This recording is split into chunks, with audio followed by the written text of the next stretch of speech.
मैं आप सभी का स्वागत करता हूं। आज मैं आपको संक्षिप्त रूप से ये बताऊंगा कि हमारे देश की माननीय न्यायालयों, अदालतों के अधिकार, ड्यूटीज़, कर्तव्य क्या हैं और उनका अवलंब किसी प्रकरण में, किसी दावे में, किसी विवाद में किस प्रकार से अदालतों ने देना चाहिए, उसके ऊपर प्रकाश डालूंगा। ऐसे ही प्रकरण में, इसी संबंध में हमारे देश की माननीय सर्वोच्च न्यायालय ने एक निर्णय दिया था और उस निर्णय में प्रिवी काउंसिल के ऑब्जर्वेशन व्याख्यान का भी उल्लेख है। प्रिवी काउंसिल क्या है? ये बहुत पहले सबसे प्राथमिक, सबसे पहली अदालत मानी जाती थी और उसका निर्णय अंतिम माना जाता था। प्रिवी काउंसिल ने यूं ऑब्जर्व किया था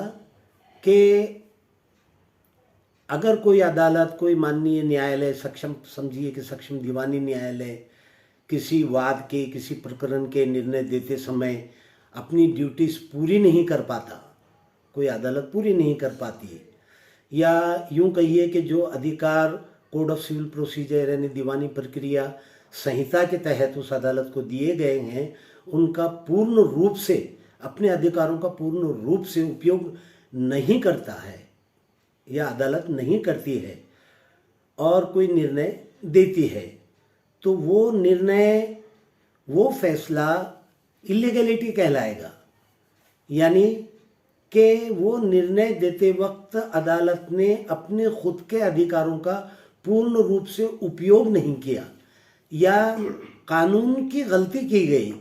कानून को समझने में गलती की गई, कानून को किस तरह से अप्लाई करना चाहिए था और उसके तहत जो अधिकार जिस अदालत को दिए गए उसका पूर्ण रूप से उपयोग नहीं किया गया, ऐसा माना जाएगा। उसका अर्थ ये नहीं होगा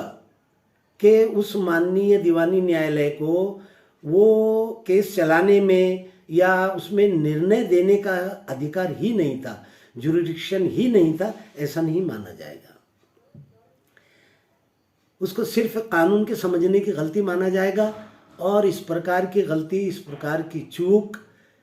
दीवानी प्रक्रिया संहिता यानी कोड ऑफ सिविल प्रोसीजर की तरतूद के अंतर्गत तहत दुरुस्त भी की जा सकती है। अब इसका उदाहरण मैं यूँ दूंगा कि कोई वाद दीवानी स्वरूप का अदालत के अंदर दाखिल किया गया, कोई उसके अंदर दाद मांगी गई और वो दावा, वो दाद लिमिटेशन एक्ट यानी समय मर्यादा का कायदा उसके विरुद्ध हो,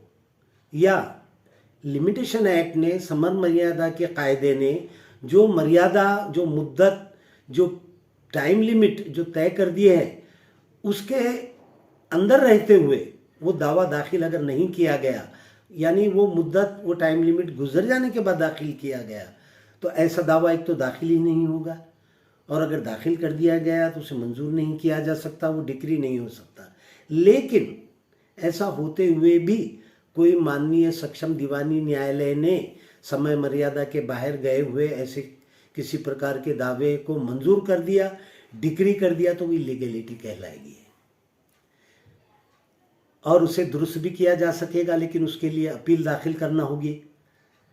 और ये सिद्ध करना होगा कि वो दावा प्रिमा फेशी पहली ही नज़र में